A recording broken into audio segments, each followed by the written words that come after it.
Frères bien-aimés dans le Seigneur Jésus-Christ, je vous salue de là où vous vous trouvez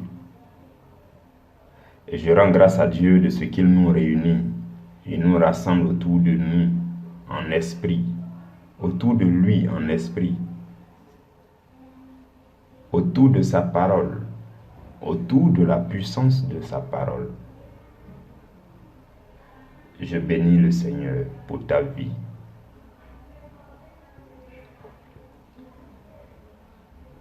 Aujourd'hui, notre sous-thème, c'est « L'humilité sera le plus grand secret de votre élévation. »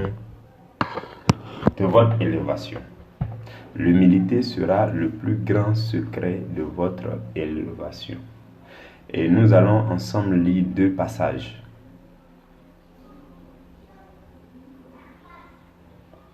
Nous allons lire deux passages bibliques qui vont nous permettre d'analyser, de méditer, de réfléchir à ce sous-thème que le Seigneur nous donne et à travers lequel il veut nous communiquer quelque chose. Voilà pourquoi je vais te demander de rester disponible avec le cœur afin de recevoir, non dans ton intelligence, mais dans ton cœur, ce qui sera dit.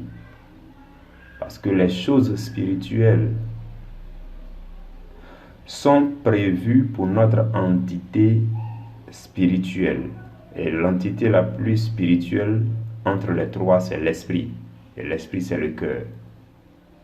Entre le corps, l'âme et l'esprit, l'entité la plus spirituelle, c'est l'esprit. Et quand on parle de l'esprit, on parle du cœur. Et ce que nous allons recevoir, nous recevons cela du Saint-Esprit. Et la Bible dit que le Saint-Esprit habite en nous et que nous sommes le temple de l'Esprit. Autrement dit, le Saint-Esprit habite dans notre cœur, dans notre esprit, parce que c'est l'entité qui a la même nature que le Saint-Esprit. Le corps n'a pas la même nature que le Saint-Esprit.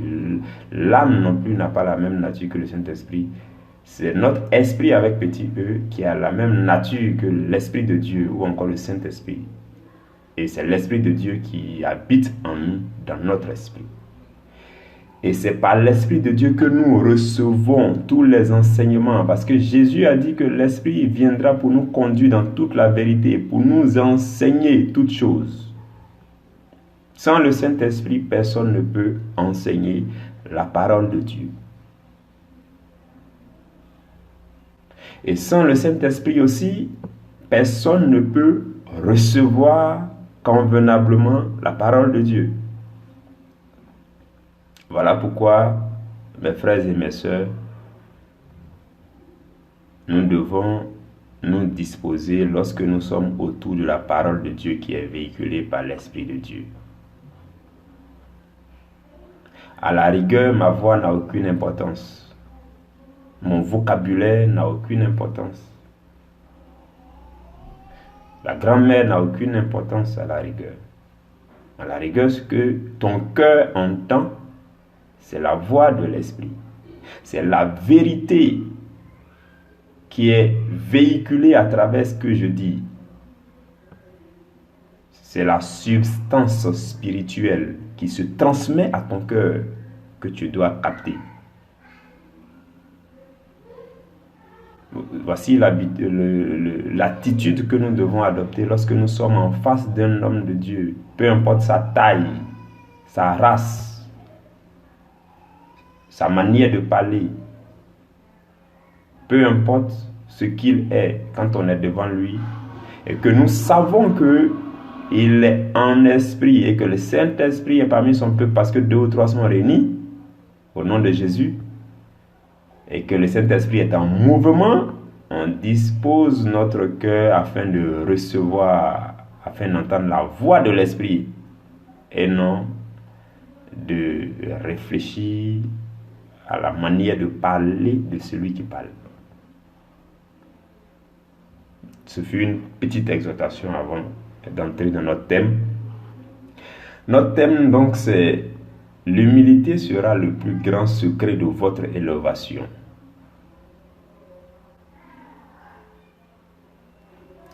Et le premier passage que nous allons lire est dans Jacques chapitre 4, verset 10, qui nous dit: humiliez-vous devant le Seigneur et il vous élèvera. Humiliez-vous devant le Seigneur et il vous élèvera. Et l'autre verset que nous lisons, c'est 1 Pierre chapitre 5, verset 6, qui nous dit: humiliez-vous donc sous la puissante main de Dieu, afin qu'il vous élève au temps convenable. Les deux versets sont presque identiques, sauf que Pierre a rendu un peu long la phrase de Jacques. Jacques, lui, il a dit tout simplement: humiliez-vous devant le Seigneur et il vous élèvera. Mais Jacques fait des précisions en disant: humiliez-vous sous la puissante main de Dieu. Jacques n'avait pas fait cette précision, mais Pierre fait cette précision. Il dit: humiliez-vous sous la puissante main de Dieu. Il dit: afin qu'il vous élève. Et il fait une autre précision: au temps convenable. Au temps convenable. Convenable à Dieu ou convenable à vous? La plupart du temps, c'est convenable à Dieu, parce que c'est lui qui nous a envoyés sur la terre. C'est lui qui nous a chargés d'une mission sur la terre. C'est lui qui sait à quel moment nous devons exécuter quelle chose. C'est lui qui fait la programmation divine.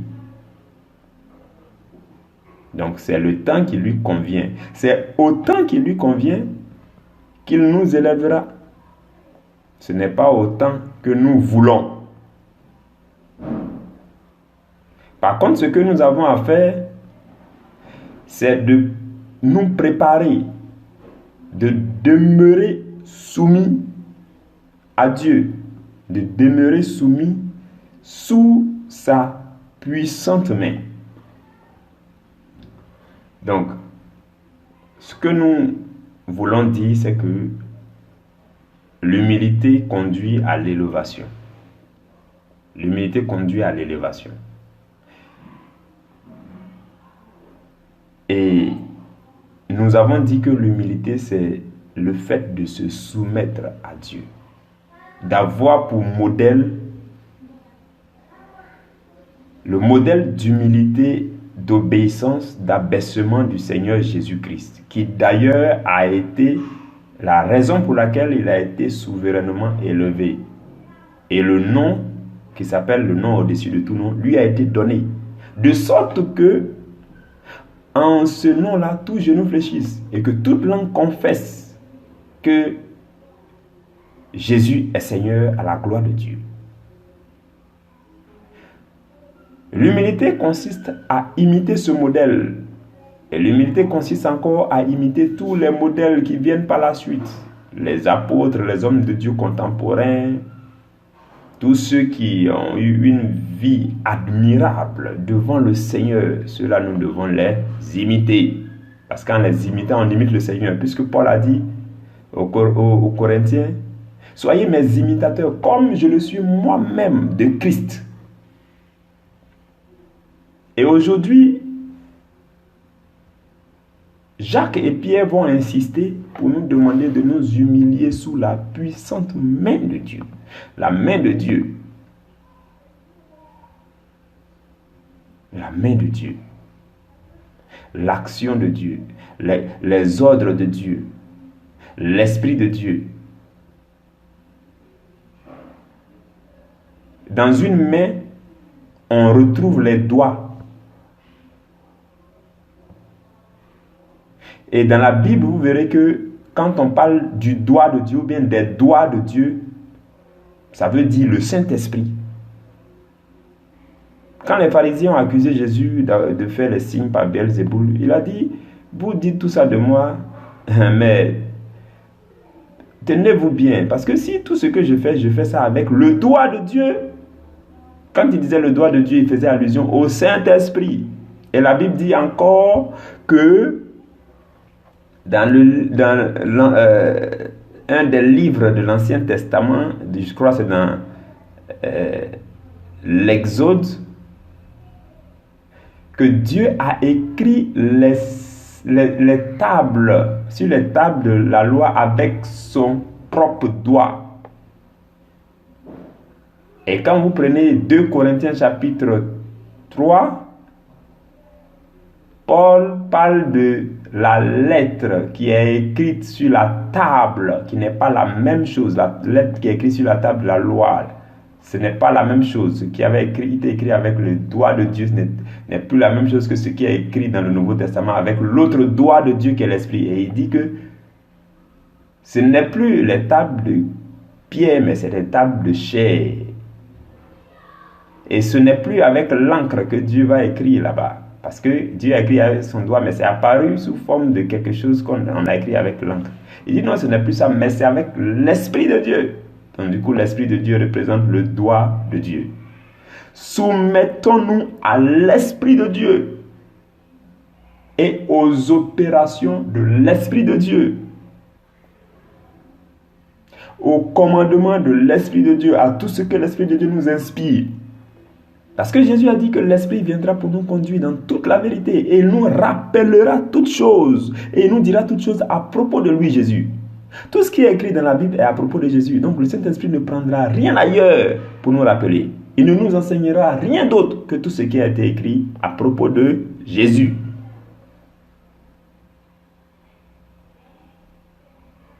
Donc Jacques et Pierre nous demandent de nous soumettre à la parole de Dieu, de nous soumettre à Dieu, de demeurer soumis à Dieu, de sorte que quand le moment favorable viendra, Dieu puisse nous élever. Et quand on parle d'élévation,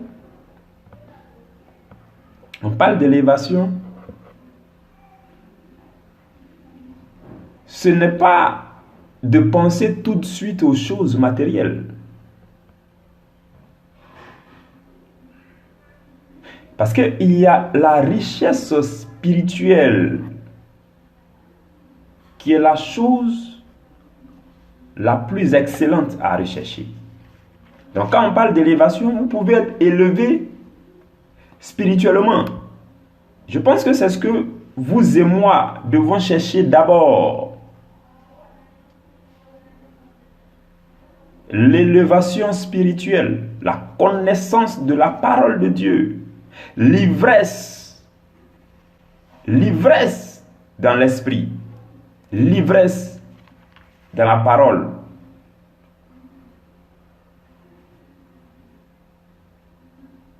L'ivresse. La parole de Dieu, vous voyez que Jésus-Christ a transformé l'eau en vin. L'eau ne rend pas ivre. Mais c'est le vin qui rend ivre. Pour l'instant, vous pouvez prendre l'eau de la parole. Mais pour que vous en deveniez ivre, vous devez en prendre jusqu'au moment où Jésus même est content et il vient transformer cette eau-là en vin. C'est là que vous allez devenir ivre de la parole. Quand quelqu'un est saoulé, il ne contrôle plus ses mots. Ce n'est même plus lui qui parle. C'est la boisson, c'est l'alcool qui parle à travers lui. Toute sa connaissance intellectuelle, tout son bagage intellectuel, quand il est saoulé, à la rigueur, c'est mis au placard. C'est l'alcool qui le contrôle. Il ne parle que sous l'inspiration de l'alcool. De la même manière, lorsqu'un chrétien va se charger de la parole, l'eau de la parole transformée en vin de la parole et qu'il sera ivre de la parole, quand il parle, il ne peut pas parler longuement au-delà de 1 minute sans qu'il fasse référence à la parole. Ce n'est plus lui qui parle, mais c'est la parole qui vit en lui. Il est ivre de la parole. Tout ce qu'il dit, tout ce qu'il fait, c'est la parole. Même dans les plaisanteries, il veut chanter un peu, c'est la parole. Même quand on prononce un mot, ça lui rappelle un mot dans la Bible. Tout ce qu'on fait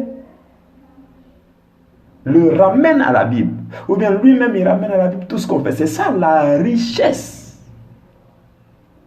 La richesse en Dieu. Et c'est ce que Paul dit à Timothée. Quand il a laissé Timothée à Éphèse, il dit, recommande aux riches de ce siècle de ne pas s'attacher aux richesses terrestres, mais ils n'ont qu'à être ivres en Dieu. Ils doivent plutôt être riches. Ils doivent plutôt être riches en Dieu, riches en de bonnes œuvres, riches en la connaissance de Dieu. Frères et sœurs, lorsqu'on parle d'élévation, voici la première élévation que vous et moi on doit rechercher. Voici la première élévation que vous et moi on doit rechercher. Et la Bible dit dans Colossiens chapitre 1 verset 9, c'est Paul qui prie pour les Colossiens et il dit qu'il demande à Dieu que les Colossiens soient remplis de la connaissance de la volonté de Dieu en toute sagesse et intelligence spirituelle. Frères et sœurs, voici Colossiens 1 verset 9. Voici la richesse, l'élévation que nous devons chercher en premier. Être rempli de la connaissance de la volonté de Dieu. La volonté de Dieu se trouve dans la Bible. Être rempli de la connaissance de la volonté de Dieu en toute sagesse et intelligence spirituelle. Quand j'ai lu ce verset, c'est là que je me suis rendu compte qu'il existe une sagesse mondaine, terrestre, humaine, et il existe une sagesse spirituelle. Il existe aussi une intelligence mondaine, terrestre, humaine, et il existe une intelligence spirituelle.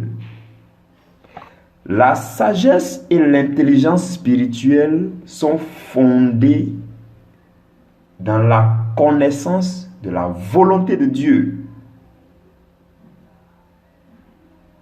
Vous pouvez être estimé sage dans ce monde ou intelligent selon ce monde, il n'y a pas de souci.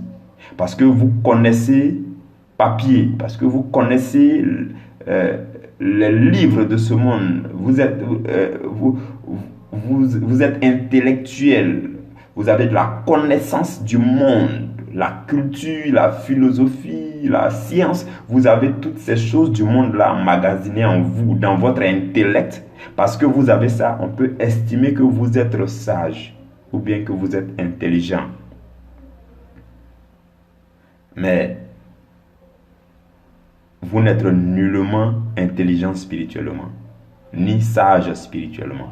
C'est pourquoi Paul dit, la sagesse que nous prêchons n'est pas de ce siècle. Cette sagesse n'est pas de ce siècle, parce que si elle était de ce siècle, les gens n'allaient pas crucifier le Seigneur de gloire. Donc la sagesse que nous vous prêchons, qui est la prédication de la croix, qui est la sagesse de Dieu, la puissance de Dieu, ce que nous vous prêchons, n'est pas une sagesse de ce siècle. Et personne ne peut comprendre cette sagesse s'il ne s'est humilié dans la richesse de la connaissance de Dieu. Donc, il y a une sagesse terrestre, humaine, et il y a une sagesse spirituelle. À partir d'aujourd'hui, nous devons désirer être sages spirituellement. C'est-à-dire notre sagesse, nos raisonnements cohérents là doivent être fondés dans la Bible. Notre intelligence. Désormais, lorsque les gens disent de nous que nous sommes intelligents, c'est parce que nous avons la connaissance de la volonté de Dieu. Nous sommes remplis, Paul dit aux Colossiens, à propos des Colossiens, nous sommes remplis de la connaissance de la volonté de Dieu. Et c'est là que vous êtes riches spirituellement. C'est ça que nous devons rechercher en premier, frères et sœurs. C'est ça la vraie élévation. C'est ça la vraie élévation. La véritable élévation, c'est d'être riche en Dieu. Être riche dans la connaissance de la volonté de Dieu. Se soumettre à la volonté de Dieu. En méditant chaque jour. Il est bon de méditer. Mais il est inutile de méditer sans pratiquer. Donc, en méditant chaque jour, mais en veillant à agir fidèlement selon ce que nous avons médité. Comme Dieu l'a dit à Josué dans Josué 1, verset 8. Il dit que ce livre de la loi ne s'éloigne point de ta bouche. Point. Médite-le jour et nuit, jour et nuit, jour et nuit. Pour agir fidèlement, donc pour pratiquer, pour agir fidèlement selon ce qui est écrit dans ce livre de la loi. Parce que si tu médites que tu ne pratiques pas, c'est inutile, c'est zéro, tu n'as pas encore fini. Pour pratiquer, et c'est alors qu'il dit, afin que tu aies du succès dans tout ce que tu entreprends. C'est là maintenant que vient la richesse matérielle. La richesse matérielle. C'est pourquoi Luc va nous demander dans Luc chapitre 12, verset 31, il va nous dire, cherchez plutôt le royaume des cieux et la justice, et tout le reste viendra. Cherchez d'abord, Matthieu 6, 33 le dit aussi, cherchez d'abord, premièrement, le royaume des cieux et la justice, la vie de Dieu, la vie juste de Dieu, la sagesse de Dieu, l'intelligence spirituelle, la connaissance de la volonté de Dieu. Cherchez d'abord ces choses et le reste viendra. Et les deux mis ensemble fait une élévation totale. Donc pour parvenir à cette élévation, frères et sœurs, c'est l'humilité. C'est l'humilité. C'est l'humilité, la crainte de la parole, l'obéissance à la parole. L'obéissance à la petite voix intérieure qui te dit ne fais pas ceci. Parce que selon tel verset, ce n'est pas correct. La voix de l'esprit, souvent, elle est très douce, très calme. T'interpelle tout doucement. Tu veux faire quelque chose, te dit ce que tu veux faire n'est pas correct. Quand tu vas faire, toi-même, tu vas avoir du remords. Donc, il vaut mieux ne pas avancer. Arrête. Ta capacité à obéir à cette voix, c'est ça la soumission à la volonté de Dieu. La voix te dit tout doucement, non, n'avance pas, ne fais pas ce pas, non. On appelle ça un témoignage intérieur, des fois. Et tu sens que tu ne dois pas avancer, tu ne dois pas faire, tu ne dois pas agir, ce n'est pas bon. Mais la chair te bouscule. Le péché qui habite dans la chair te remue, il te pousse vers l'avant, il te tire, il te pousse pour que tu fasses. Mais il y a une petite voix qui te dit non. Et la chair fait beaucoup de bruit pour ne pas que tu entendes cette petite voix-là. La petite voix du Saint-Esprit va te dire non, n'avance pas, ne fais pas. Ne fais pas. Pendant ce temps, la chair te bouscule. Ta capacité à résister à la chair pour obéir à la volonté de Dieu, frères et sœurs, voici la soumission à la volonté de Dieu. Il dit, humiliez-vous. Pierre nous dit, humiliez-vous. Et l'autre dit, soumettez-vous. En le faisant des fois, en obéissant à la petite voix intérieure qui vous interpelle pour vous recadrer là, en lui obéissant des fois, vous pouvez vous trouver en train d'être humilié. C'est-à-dire tout le monde s'attendait à ce que vous fassiez tant, mais vous n'avez pas fait. Et après, on vous critique, on vous dit, mais pourquoi il n'a pas fait ceci, il n'est pas intelligent, quoi. Alors qu'en réalité, c'est l'intelligence spirituelle qui vient de s'exprimer. Parce que c'est fondé sur la parole de Dieu. Frères et sœurs bien-aimés, nous allons nous arrêter là aujourd'hui. Ce que nous devons retenir, c'est que nous devons nous soumettre à la volonté de Dieu. Et c'est la seule chose qui conduit à l'élévation. L'élévation d'abord spirituelle et ensuite matérielle et terrestre. Amen.